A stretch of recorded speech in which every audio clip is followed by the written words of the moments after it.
네. 제가 바람을 쐬고 싶어서 카버의 소설을 조금 더 들춰봤는데, 이제 지금 진도는 체오프를 하고 있어서 마침 또 이제 연결이 되는 측면이 있습니다. 뭐냐면 이 레이먼드 카버는 1938년생인데요. 저희 아버지보다 10년 빨리 태어난, 그러니까 그냥 현대인이죠. 그런 할아버지, 그런 이제 연배 작가인데, 체오프는 1860년에 태어나서 1904년에 죽습니다. 근데 이제 체호프는 워낙에 이제 단편 소설의 대가이자 극작가인데, 이 레이먼드 카버한테 아메리칸 체홉이라고, 미국의 체홉이라는 이제 수식어를 붙였을 때는 체홉이 그만큼 대단하다는 거다라는 의미이기도 하지만, 또한 이제 동시에 또 카버도 이제 그렇습니다. 근데 이제 저는 체홉은 밥벌이니까 좀 그렇고, 레이먼드 카버는 이제 바람 쐬는 기분으로 한번 들춰보는데 다 못 읽었어요. 시간이 없어서. 아무튼 이제 그런데 여기에 그 대성당에 많은 단편이 들어있는데, 그 중에 빅3가 맨 처음에 실린 깃털들, 그 다음에 제가 기존에 찍었던 별것 아닌 것 같지만 도움이 되는 스몰 콤마 굿, 그 다음에 이제 맨 마지막에 실린 대성당이랍니다. 제가 빅3는 대충 읽었네요.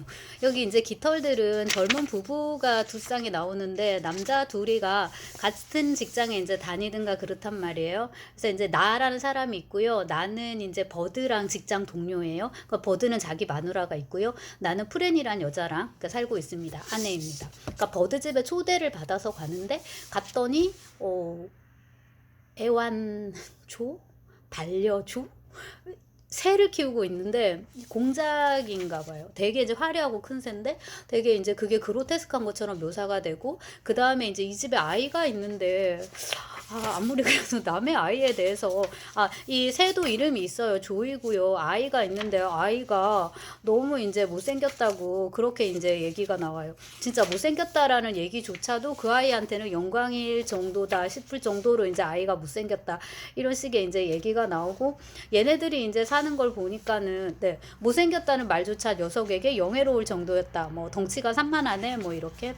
네, 그러고 이제 이 여사에서 제가 조금 이제 좀 집중은 아주 정독을 하지는 못했는데요.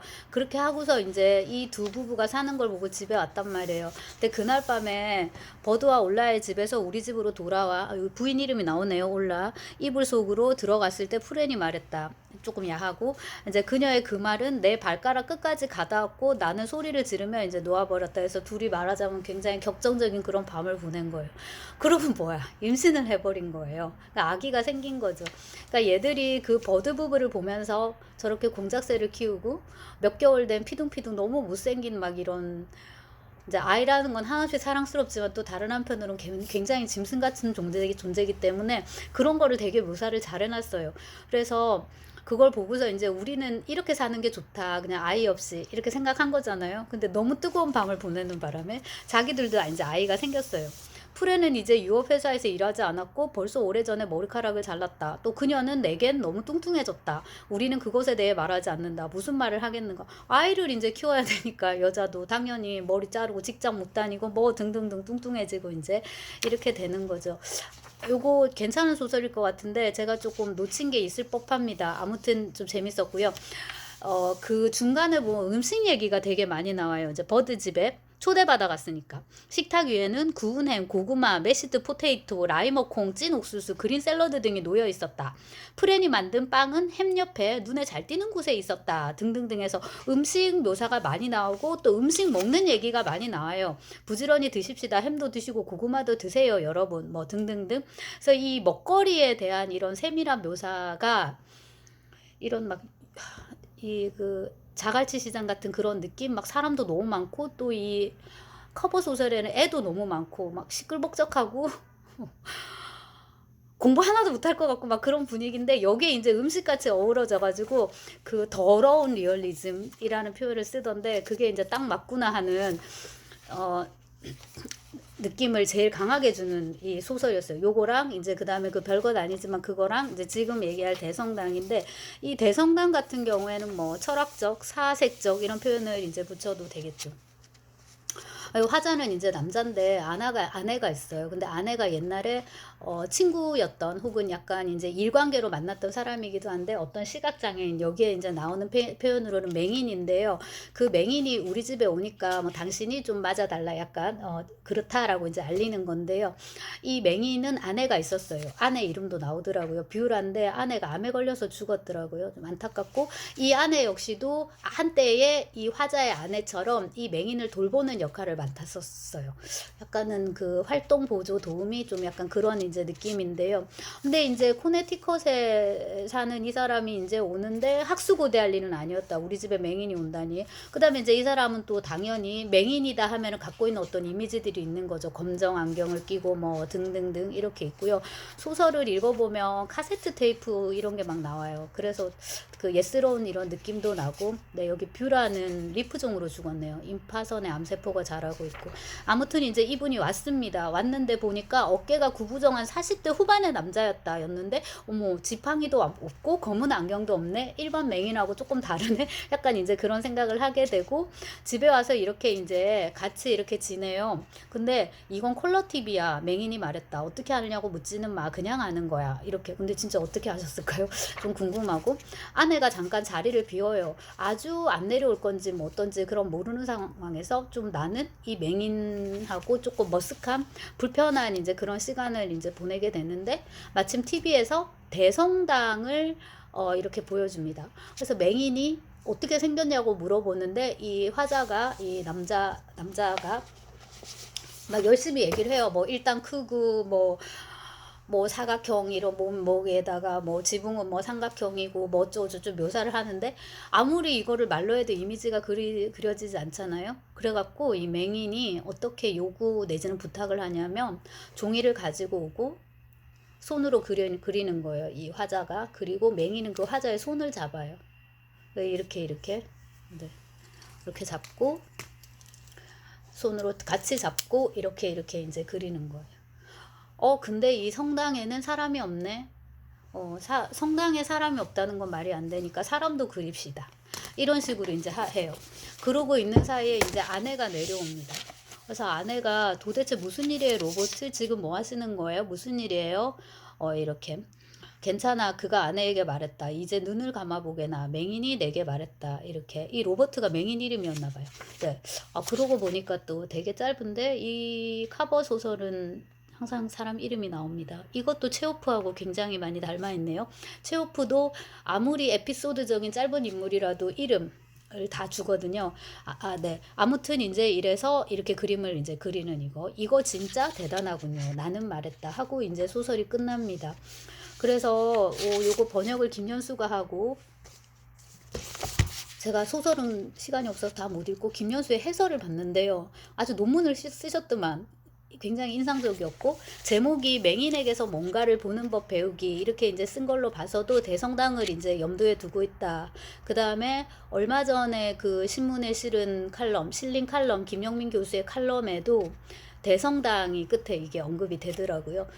대성당에 대한 칼럼은 아니었는데 아무튼 되게 재밌게 읽었는데, 그런데 여기서 이제 김연수가 이 레이먼드 카버에 대해서 이런저런 얘기를 이제 쭉 쓰는데, 비포 애프터로 이 사람을 나눈다면은 아마 그걸 것 같아요. 일단은 이 사람은 결혼 빨리 했기 때문에 10대에 우리로 치자면 뭐 고등학생이랑 대학교 1학년 남학생, 여학생 이렇게 결혼하는 거더라고요. 그러니까 애가 둘이고, 걔들을 먹여 살리고 해야 되니까 너무나도 어린 나이에 그 생활 전선에 이제 뛰어들게 되고, 그게 이제 소설 속에 그대로 녹아 들어가 있다는 거, 그거 하나랑, 그 다음에 이제 비포 애프터인데 술입니다. 술. 이 사람이 알코올 중독자, 요즘으로 치면 알코올 의존증 환자였나 봐요.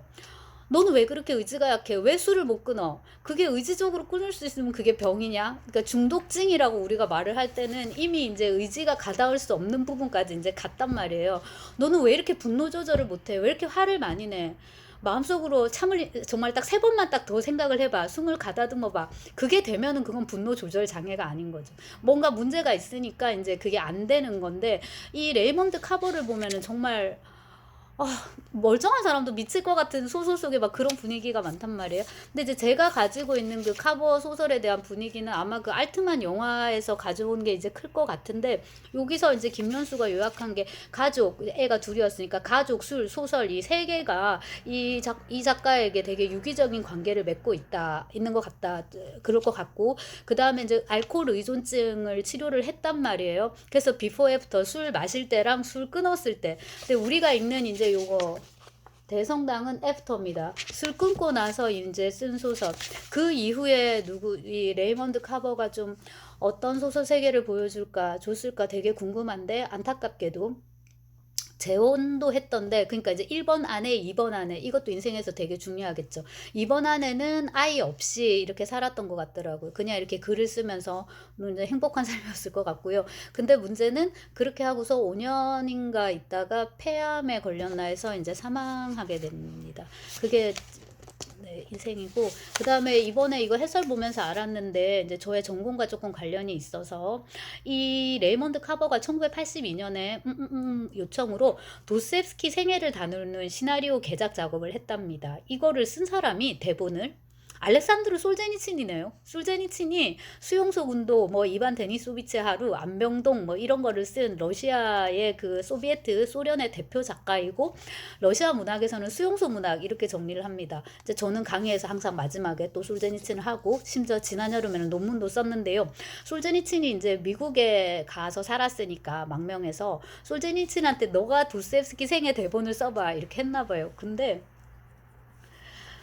그 대본이 너무 무겁고 지겹다고 생각한 카버는 2달 만에 219페이지에 달하는 시나리오를 완성했다. 그리고 이 시나리오에서 가장 핵심적으로 다른 부분이, 이거 저도 되게 좋아하는 부분인데, 사형 선고 직전에 잠깐 해가지고 도스옙스키가 사면받는 장면이 있어요. 그러니까 죽다 살아나는 방법. 그거를 굉장히 강조를 했다고 합니다. 그래서 김연수가 이렇게 써놨는데, 이로써 도스옙스키의 두 번째 삶이 시작되었는데, 레이먼드 카버는 그 두 번째 삶이라는 부분에 깊이 공감했던 게 분명하다. 이제 그게 뭐냐면, 이 시나리오 쓰고 나서 1번 부인과 2번하고 이제 이혼하고 두 번째 부인과 이제 이렇게 이제 살게 되는, 그리고 이제 술이랑 이런 것들, 그것도 이제 인상적이었고요. 그리고 이제 그 여기 something 마지막에 그 대성당 이제 그렸을 때 이거 진짜 대단하군요. It's really something. 이거 이제 되게 좋고, 그리고 이제 김연수는 워낙에 감성의 작가라고 이제 저는 생각하는데, 여기 맹인 얘기하면서 해설을 잘 써놨습니다. 그래서 여러분 소설 읽을 거면 해설도 좀 꼭 봐주시고, 그 다음에 오늘 김연수 소설인데 표지가 어디매로 왔는지, 자, 이거 겸사겸사 광고. 요것은 시인 백석의 생애를 한번 복원해 본 거예요. 7회의 마지막인데, 백석이 이제 북한으로 갔단 말이에요. 그 마지막에 그 7년을 어떻게 살았을까 해가지고 이제 쓴 건데, 이건 제가 지난 학기에 수업 시간에도 조금 다뤄서 찍은 동영상이 있는데, 김연수를 좋아합니다. 좋아하는데, 김연수 소설을. 기존의 김연수 소설보다는 조금 아쉬웠지만 그래도 네, 이렇게 써주셔서 고맙고, 그래도 지난 학기에 읽은 소설 중에서 꽤 괜찮았던 걸로 네, 기억이 됩니다. 네, 여기까지 찍겠습니다.